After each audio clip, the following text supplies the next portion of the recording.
This is Gerardo Del Real with Resource Stock Digest. Joining me today is the chairman of Hannan Metals, hitting milestone after milestone. I'm talking, of course, of Mr. Michael Hudson. Mike, how are you today, sir? Gerardo, I'm very well. Thank you for having me once again. Well, listen, I joked last time that you have $1 billion company that you and your phenomenal team has led from discovery to where it's at today. And where it's at today, and I'm talking, of course, of Southern Cross Gold Consolidated, where that's at today. It keeps delivering phenomenal results in a gold market that seemingly wants to go higher and is headed much higher than $3,300 an ounce. But you're hard at work, and you've been hard at work building what I think is going to be your next billion and multi-billion-dollar company, and that's Hannan Metals. And you just achieved what is a milestone moment, and what has been years and years of hard work getting to this point. Of course, I'm talking about starting the site access prep at Valiente. How is that coming along, sir? We're going well, thank you, Gerardo. We've got about 30 people on the ground. They're putting in the walkways. We've got rigs that are hand portable, minimum impact on the surroundings. So we put in or expanded those walking tracks a little bit. They put the pads in, and they look absolutely clean and beautiful.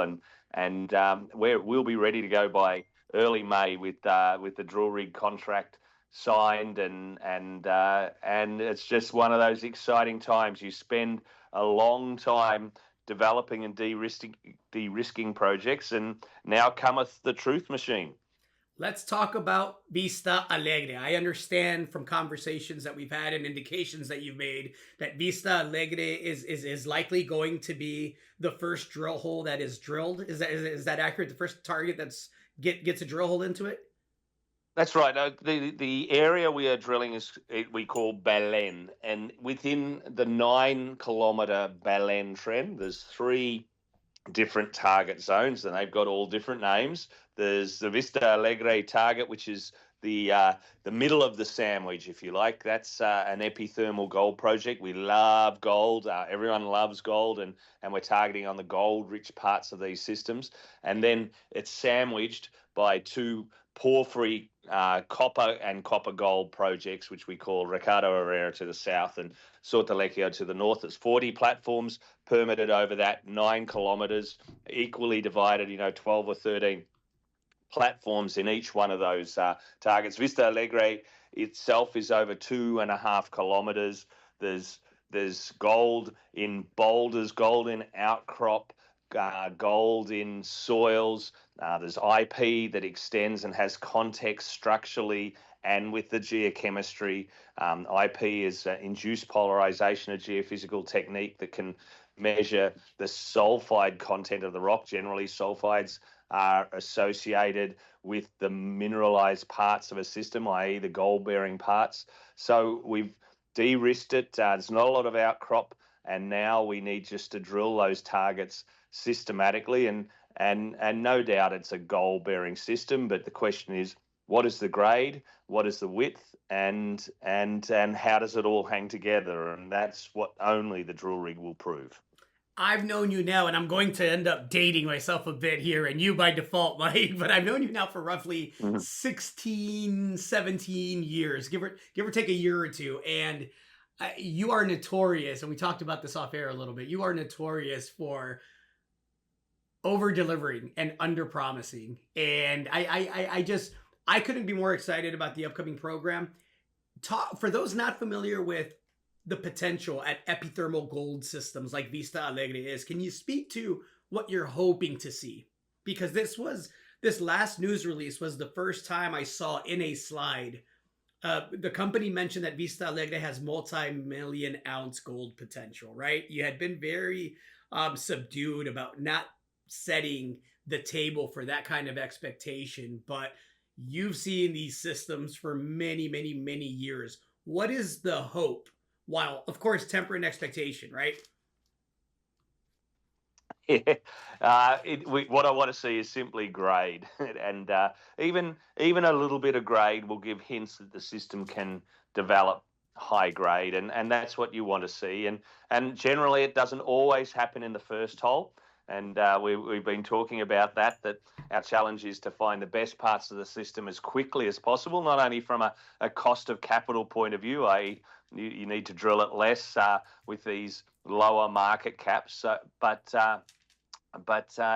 we'll know the system and how it's developing, the alteration association with mineralization, where we are in the system. These epithermal systems have windows of prospectivity as they've developed just below the boiling zone. So we'll start to piece that together, and they're always structurally controlled. So we'd love to find those structures that host and control the gold, and can step out from the first hole to the second to the third, etc. It doesn't always happen as simply as that in any drill program, as any geologist or anyone who follows the industry knows. But drill, baby, drill, and put lots of drilling into these systems to understand them and create the value. That's the only way it will happen. So we're certainly poised for that. I've seen conversation and heard chatter about the fact that you have a $165 million market cap without a single drill hole. I'm biased now, right? Because I'm a shareholder. It's my largest personal shareholding, and I've been a shareholder for quite some time. But I think people are underestimating what potentially, even if it was just a and I say that humbly, right? If it's just one multi-million ounce gold discovery that Hannan ever comes up with, that's going to be worth a whole heck of a lot more than 165 million. I don't think people truly appreciate that you have an entire gold and copper belt. And clearly, the people that are much smarter than I, that have degrees in geology and have studied these systems for decades on end, including yourself, Mike, understand what Previsto is, Cripple Creek, the monster, call it what you like. The potential there for tens of millions of gold ounces. If any of that comes anywhere near what we think the potential there is, then again, I repeat, $170 million market cap, 165 is going to seem silly.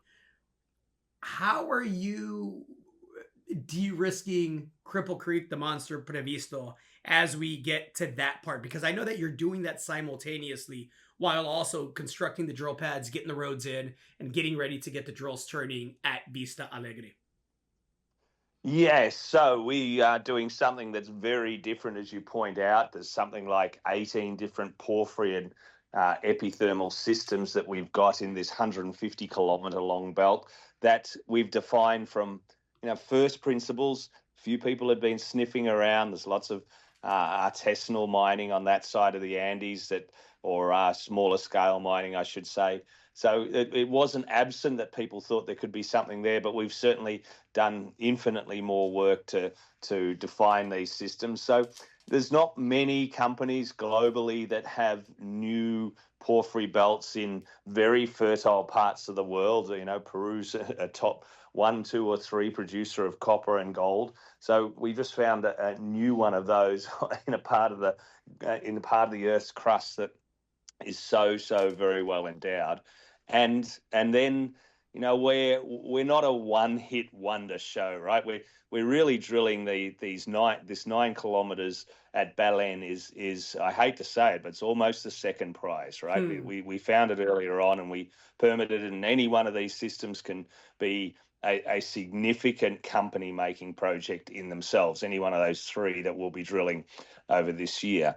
But the large one that you refer to, the monster Previsto, which is about 22 kilometers to the northeast of Baleine, is where we found a 5 by 5 kilometer large soil anomaly that exceeds 0.1 gold generally over the larger area. And then now we've just started to trench, not drill, but just trench.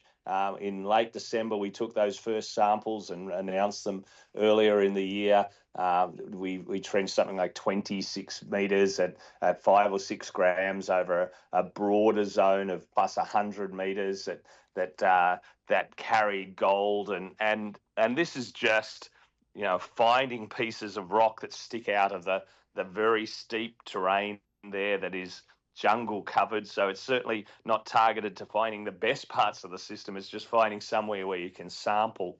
And now we're following that up. We followed that up with some other high grades in context within tens of meters of that one trench. So we're starting to find continuity, but it's all within this larger system. It's a big mag anomaly. It's a massive potassic anomaly in the radiometrics that was flowing with the mag. And these are big potassic systems. So the footprint is huge. And if it continues to develop the style we see, you talk about Cripple Creek, these are alkaline gold systems that can form amazingly high grade and very large systems like here, like Cripple Creek. So that's where the real optionality also comes, right? So you're just not drilling three really, really interesting company making potential targets, but you've got this monster as well. And then there's a whole raft of projects that we're just really sitting on and not doing too much work as we're focusing on these two large areas at the moment. So, we've got years and years and years of de-risking, and the permitting is starting at Previsto. We hope that will be permitted quickly. The Peruvian government is actually now working much better than it has for the last 3 or 4 years. We're seeing great timeframes and turnarounds, and we're working very closely to be responsible explorers in this new area, and we take that responsibility very, very highly. So, yeah, we're not just a one-hole hit or a one project hit. And how do you value that? If and when these projects deliver, you don't own enough of this stock, Gerardo. I'm going to leave it there because I couldn't have said that any better myself. And this is someone that owns a pretty significant amount of shares. I couldn't be happier. I couldn't be more excited. I can't wait for the news release when we find out that the drill rig is actually turning where you're drilling. And again, I think it's going to be a phenomenal, spectacular 2025, 2026. And then the challenge is going to be, how long is the company around before somebody comes in, a major comes in and says, we would love a whole brand new copper gold belt as copper and gold are hitting brand new all-time highs. It's a fun environment to be in. Anything to add to that, Mike? No, it's exploration is an amazing value creator. We've got an amazing exploration project in what is now an amazing market that a few probably people have seen, really. So it's all the right timing, the right project in the right place. Beautifully said. Looking forward to chatting again. Thanks again, Mike. Thanks, Gerardo. Hey everybody, Gerardo Del Real here. If you're enjoying the content that you just saw, you can let us know in 3 simple steps. Hit the like button, hit the subscribe button, and please share across your network and on social media. Take care, everybody.